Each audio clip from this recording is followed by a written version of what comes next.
우리가 살고 있는 오늘날의 우리 사회는 현대 사회라고 말할 수 있는 우리의 사회는 끊임없는 새로움을 또한 요구합니다.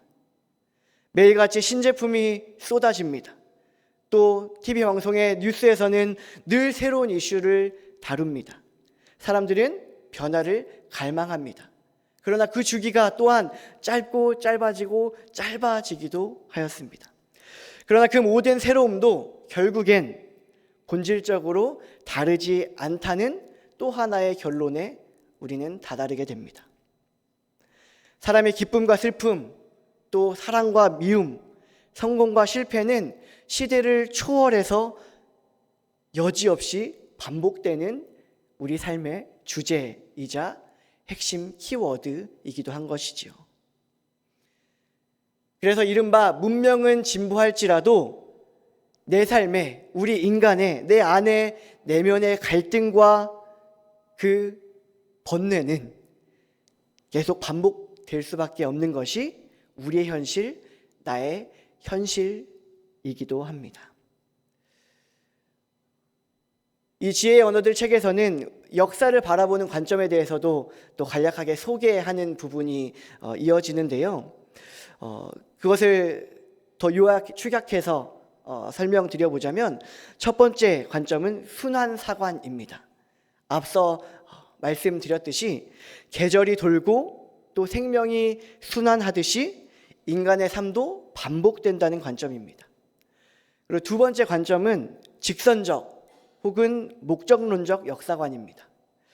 역사는 하나님이 시작하셨고 또 누군가 절대자가 시작하였고 시작점이 있고 또한 그것이 시간으로 계속 이어져서 결국 종말과 구원의 완성을 향해 나아간다.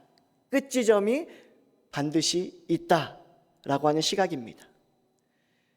성경은 이러한 직선적 역사관을 담고 있고 그 사관을 기반으로 또한 우리에게 다가오는 하나님의 말씀이기도 합니다. 그러나 전도자가 보여주는 시각은 이 둘의 시각의 절충형, 표현하자면 이른바 절충형이라고 할 수 있을 것 같습니다. 순환하는 것 같지만 단지 제자리로 돌아오는 것이 아니라 점차 나아가며 나선을 그리는 형태입니다. 좌측 하단에서 시작해서 우측 상단을 향해서 한번 생각해 볼 때 계속 나선형 원을 그리며 우상향하는 그래프 모습처럼 한번 그려볼 수 있을까요? 반복 속에도 변화가 있습니다. 인간은 같은 실수를 반복하지만 동시에 조금씩 나아가고 있습니다. 나의 삶도 그러합니다. 우리의 삶, 나의 삶도 내가 마냥 제자리를 걸어가는 것 같기도 하고 후퇴하고 퇴보하는 것처럼 여겨지는 순간들도 있지만 또 한편으로는 많기도 할지도 모르지만 사실 우리는 멈추거나 뒤로 물러서는 것이 아니라 나의 삶이 하나님 앞에 점검되고 또 하나님 앞에 묵상될 때에 우상향을 향해서 나선형 원을 그리면서 계속해서 진보하고 변화하여 나가는 것이죠. 우리의 삶에 그 은혜가 충만하기를 우리의 주인이신 예수 그리스도의 이름으로 간절히 축복합니다. 그렇게 우리가 하나님 앞에서 하나님께서 일구어 가시는 그 변화와 진보를 나의 삶에서 경험하기를 원합니다. 한편으로 오늘날 우리는 과거보다 더 많은 공감 능력을 가지게 되기도 했습니다. 세계 각지의 고통에 함께 아파하고 또 문제 해결을 위한 움직임도 활발하게 또 일어나기도 합니다. 그런데 그럼에도 불구하고 인간의 본성은 또 한편으로 쉽게 바뀌지 않습니다. 인간은 어쩌면 인류 전체는 사랑하면서도 그 사랑의 마음을 품을 수 있을 것만 같아도 개별 인간과는, 그러니까 나의 삶에서 실제로 나의 삶을 부대끼는 사람과는 또 함께 지내기 어려워하기도 합니다. 이것은 우리 인간이, 나라는, 사람이란 나의 존재가 가지는 공감의 한계이기도 하고 인간 존재의 이중성을 너무도 낱낱이 드러내는 지점인 것 같습니다. 저 스스로도 그런 것 같습니다. 거시적으로 또 전 세계적으로 박애의 감정들을 같이 품기를 원하고 내가 그러한 사람이 되기를 소망해야지라고 꿈꾸면서도 사실 나와 함께 살아가는 일례로 아파트 단지에 함께 살아가는 주민들과 내가 그만큼 그 사랑의 마음을 품고 같이 교류하면서 사소한 부분에서도 그 사랑을 드러내고자 하고 있는가? 그렇게 나의 말과 행동과 생각을 한 걸음 한 걸음 내디뎌 가고 있는가 반추해 본다면 사실 부끄러운 지점이 더 많은 것 같습니다. 이렇듯 우리의 삶을 모두어서 우리가 성찰해 본다면 우리 삶의 시간들은, 이른바 역사는 전진하면서도 후퇴하기도 하고 또 반복하면서도 변화하는 나선형을 이루고 있다는 그 생각을 가지면서 전도자는 다시 한번 그러한 우리의 상황 가운데서, 우리의 삶의 고리에서 다시금 표현하며 이야기합니다. 12절 13절 말씀에서 나 전도자는 예루살렘에서 이스라엘 왕이 되어 마음을 다하며 지혜를 써서 하늘 아래에서 행하는 모든 일을 연구하며 살핀즉 이는 괴로운 것이니 하나님이 인생들에게 주사 수고하게 하신 것이라 표현합니다. 지혜로운 자는 누구입니까? 지난주에 간략하게 표현하며 설명드렸듯이 단순히 지식을 많이 아는 사람만은 아니었습니다. 그는 세상을 통찰하고 인간 존재를 고민하면서 자신의 유한함, 나의 유한함을 아는 사람입니다. 전도자는 모든 것을 이해하고자 노력했습니다. 그러나 그의 결론은 무엇이었을까요? 그것은 괴로움입니다. 왜일까요? 지혜가 많아질수록 알지 못하는 것의 깊이도 함께 커지기 때문입니다. 실제로 학창시절에 공부를 많이 해본 사람은 압니다. 공감이 되시기도 하고 안 되시기도 하실지 모르겠습니다. 저는 또 안 되는 부분도 있는지 모르겠습니다. 제가 그렇게 성심성의껏 공부를 많이 했는가라고 하는 질문에 또 정직하게 예라고 대답할지 모르겠는데요. 어쨌든 공부를 많이 해본 사람은 공부를 해가는 부분에서 그 영역에 대해서 또 이러한 지점에 봉착하기도 합니다. 알면 알수록 내가 모른다는 것을 더 많이 깨닫게 된다라고 하는 사실입니다. 사실 목회자로서도 신학이라는 영역과 또 성경이라는 영역을 날마다 끊임없이 연구해야만 하는 그 역할과 그 위치에 있는 사람임에도 불구하고 묵상하면 묵상할수록, 고민하면 고민할수록 내가 알고 있는 것이 정말 손톱만도 못한 부분이구나 라고 하는 것을 너무나도 처절하게 절실히 날마다 느껴갑니다. 그 깨달음은 지혜이자 동시에 번뇌이기도 합니다. 유명한 표현 중에 우리가 익히 알고 있는 소크라테스는 너 자신을 알라라고 표현하기도 했고요.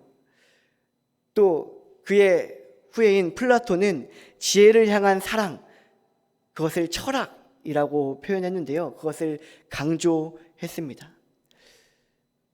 그렇지만 그들이 고민 가운데서 여전히 그들이 마주할 수밖에 없었던 것은 그렇게 끊임없이 고민하는 그 결론으로 그들이 도달한 그 마지막 지점은 인간의 유한함, 그것에 대한 인정이었습니다.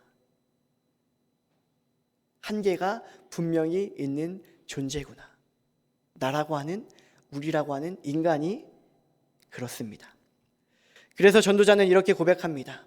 14절 15절에서 내가 해 아래에서 행하는 모든 일을 보았노라. 보라, 모두 다 헛되어 바람을 잡으려는 것이로다. 구부러진 것도 곧게 할 수 없고 모자란 것도 셀 수 없도다. 여기서 그는 인간이 아무리 노력해도 바꿀 수 없는 현실이 있음을 그저 인정할 수밖에 없습니다.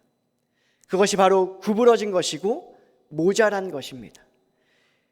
우리 인간은 나는 창조자가 아닙니다. 결코 창조자가 될 수 없습니다. 이미 주어진 세상의 틀 속에서 하나님께서 창조하신, 하나님께서 규정하신 이 세상 안에서 살아갈 뿐입니다. 그러한 삶의 맥락 가운데서 이 책의 저자는 라이놀드 리버의 기도를 떠올려 보게 합니다. 이러한 기도문인데요. 제가 한번 기도문, 한 문장의 기도문인데요. 한번 고백해 보겠습니다. 하나님, 바꿀 수 없는 것을 받아들이는 평정과 바꿀 수 있는 것을 바꾸는 용기, 그리고 이 둘을 구분할 수 있는 지혜를 주소서. 이 말처럼 전도자는 인간이 받아들여야 할 현실과 또 변화시킬 수 없는 조건을 정직하게 마주하라고 마치 선언하듯 말합니다. 그것이 지혜라고 말입니다. 그래서 뒤이어 나오는 16절부터 18절은 이러한 전도자의 회고의 부분으로 한번 바라볼 수도 있겠는데요. 그는 누구보다 많은 지혜를 얻었고 또 심지어 미련한 것들과 미친 것들까지 이해하려 했다고 말합니다. 그러나 그가 끝내 깨달은 것은 그것조차도 바람을 잡으려는 것이다 라고 표현할 수밖에 없었습니다. 그래서 그 코엘렛 전도자가 다다른 오늘 18절 말씀의 짧은 결론과 같은 한 고백은 지혜가 많으면 번뇌도 많고 지식을 더하는 자는 근심을 더하느니라 고백할 수밖에 없었던 것이죠. 이 말씀은 지혜를 경시하라는 것이 결코 아닙니다. 오히려 지혜의 진정한 무게와 그 책임을 말하는 것 아닐까요? 세상을 이해하고자 하는 노력은 때로 우리에게 더 깊은 슬픔과 고통을 가져옵니다. 우리의 삶에서도 나에게 당면한 어떠한 어려움들과 짐같이 여겨지는 것들과 또 고통처럼 여겨지는 수많은 시간들과 그 수많은 요소들을 마주할 때마다 사실 많은 질문들이 들고 또 여러 가지 이제껏 내가 살아왔던 그 시간들의 경험들로 해석해보고 또 확인해보고 원인과 결과를 도출해보려는 노력들을 우리가 끊임없이 하지만 그래서 이것이 정말 온당한 것이냐, 이것이 나에게 정말 맞는 것인가, 또 내가 감당할 수 있는 것인가를 계속해서 확인해 보려는 노력들을 수없이 하지만 그것에 다다르는 경험은 사실 그리 많지 않은 것 같습니다. 또 한편으로 그럴 때 우리가 봉착하는 정말 어려움과 또 덧없이 여겨지는 것은 나의 고통은 내가 그저 감수할 것이라 내가 결정할 수 있지만 나와 함께 살아가고 있는 나의 가족들과 나의 공동체의 일원들을 또한 바라보면서 그들의 고통을 함께 나누고자 할 때도 사실 우리가 해줄 말이나 해줄 수 있는 도움이나 또 어떤 진단도 우리가 내릴 수 없는 지점에 봉착하고 다다르게 될 때에 도대체 나는 무엇을 할 수 있을까? 라고 하는 또다시 재차 질문에 마주하게 되기도 하는 것이죠. 사랑하는 성도 여러분, 전도자는 우리에게 허물을 말하면서 그 허물을 있는 그대로 받아들이자라고 말하는지도 모르겠습니다. 세상을 이해하고자 하는 노력이 우리에게 더 깊은 슬픔과 고통을 가져오고 끊임없는 질문의 고리, 물음표를 우리에게 던져주는 것 같이 여겨질 때에도 사실 그것은 우리가 피해야 할 감정이나 어떤 질문이 아니라 우리가 신앙 안에서 끌어안아야 할 현실임을 우리에게 다시 한번 격려하듯 알려주면서 함께 그것을 고백하면서 그저 우리가 삶의 태도를 체념하는 것이 아니라 우리를 지으신 그 하나님 앞에서 나의 유한함을 인정하는 겸손함으로 내가 다시 한번 하나님 앞에 서보자. 우리가 그렇게 하나님 앞에 겸손함으로 서서 나아가 보자 라고 하는 제안이지 않을까요? 그렇기에 지혜는 인간의 한계, 나의 한계를 깨닫는 데서 시작될 것입니다. 그리고 그 한계를 인정할 때 우리의 삶에서 끊임없이 내가 하나님의 자리를 위치하는 그 교만함을 반복하는 순간 가운데서도 그것을 다시 끌어내려서 나의 유한함을 인정하고 내가 하나님 앞에 서야 하는 존재를 다시 자각하는 순간들로 나의 삶의 자리를 옮겨오기를 힘쓰고 발버둥 칠 때 그 자리에서부터 우리에게 허락하시는 하나님의 지혜가 충만히 부어질 줄 믿습니다. 오늘날 우리는 너무 많은 것을 알고 싶어하고 모든 것을 통제하려고 합니다. 내 삶이 그렇게 나의 의지와 뜻대로 통제되었으면 좋겠고 그렇게 통제될 때 나는 안정될 것이다. 내가 안전함을 누릴 것이다. 우리는 여기기도 합니다. 그러나 진정한 지혜는 그렇게 내가 나를 얼마나 통제하느냐에 따르지 않고 나 자신이 얼마나 작은 존재인지를 알고 하나님 앞에 엎드리는 데 있음을 고백하시기 바랍니다. 전도자는 그렇게 말합니다. 모든 것이 헛되다고 말입니다. 그러나 그 말은 아무 의미 없다는 선언이 아니라 하나님 안에서 하나님께서 직접 내게 허락하신 나의 삶의 존재와 내 생명의 의미를 찾아가라고 하는, 그렇게 찾아갈 수 있다고 하는 도전일 것입니다.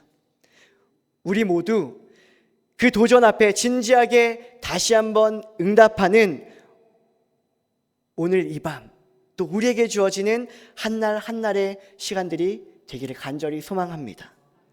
주어진 오늘을 하나님 앞에서 겸허히 살면서 하나님께서 주시는 참된 지혜 안에서 때로는 그 시간의 가정 가운데서 번뇌를 껴안을지라도 내 삶으로 그 번뇌까지도 껴안겠습니다 고백하는 우리가 되기를 간절히 소망합니다.